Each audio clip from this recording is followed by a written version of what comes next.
ಬೀದರ್ ಜಿಲ್ಲೆಯ ಪ್ರಮುಖ ಜಾನಪದ ಆಚರಣೆಗಳಲ್ಲಿ ಒಂದಾದ ಹೋಳ ಹಬ್ಬವನ್ನು ಪ್ರತಿ ವರ್ಷದಂತೆ ಈ ಬಾರಿಯೂ ಸಡಗರ ಸಂಭ್ರಮದಿಂದ ಆಚರಿಸಲಾಯಿತು.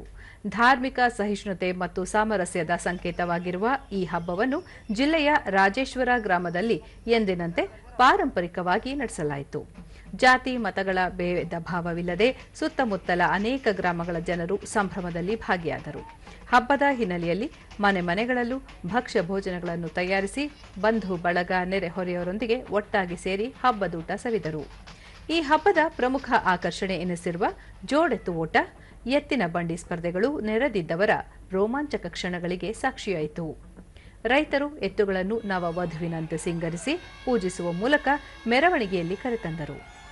ಓಟದಲ್ಲಿ ಪಾಲ್ಗೊಳ್ಳುವ ಎತ್ತುಗಳಿಗೆ ಆರತಿ ಮಾಡಿ ಸಂಭ್ರಮಿಸಲಾಯಿತು. ಜೋಡೆತ್ತು ಓಟ ಜನರ ಧಾರ್ಮಿಕ ಹಾಗೂ ಜಾನಪದ ಪರಂಪರೆಯ ಭಾಗವಾಗಿದ್ದು, ಹತ್ತಾರು ಜೋಡೆತ್ತುಗಳು ನಾ ಮುಂದು ತಾ ಮುಂದು ಎಂಬಂತೆ ಮೈನವಿರೇಳಿಸುವ ಓಟದಲ್ಲಿ ಪಾಲ್ಗೊಂಡವು.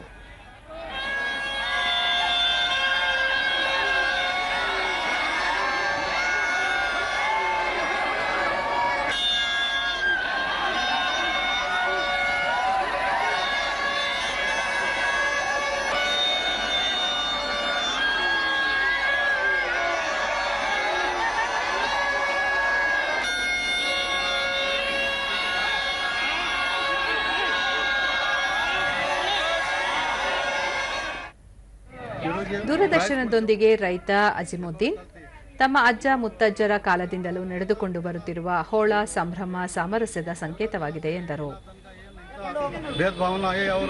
ಅವರು ಹಿಂದೂ ಅಂತ ಇನ್ನ ತನಕ ಯಾವ ಬಂದಿಲ್ಲ ಮತ್ತು ಮುಂದೆ ಬಿ ಆಗಲ್ಲ ಮತ್ತು ಇಂಥ ಕಾರ್ಯಕ್ರಮ ನಡ್ಕೋತಾ ಹೋಗ್ತದೆ ನಮ್ಮಲ್ಲಿ ರಾಜೇಶ್ವರದಲ್ಲಿ. ಸ್ಥಳೀಯ ಕೇಶಪ್ಪ ಬಿರಾದಾರ ಹೋಳ ಹಬ್ಬ ಜಿಲ್ಲೆಯ ಪ್ರಮುಖ ಹಬ್ಬಗಳಲ್ಲೊಂದಾಗಿದೆ. ಇದನ್ನು ಕಣ್ತುಂಬಿಕೊಳ್ಳಲು ಸುತ್ತಮುತ್ತಲಿನ ಗ್ರಾಮಗಳ ಸಾವಿರಾರು ಜನರು ಸೇರುತ್ತಾರೆ ಎಂದರು.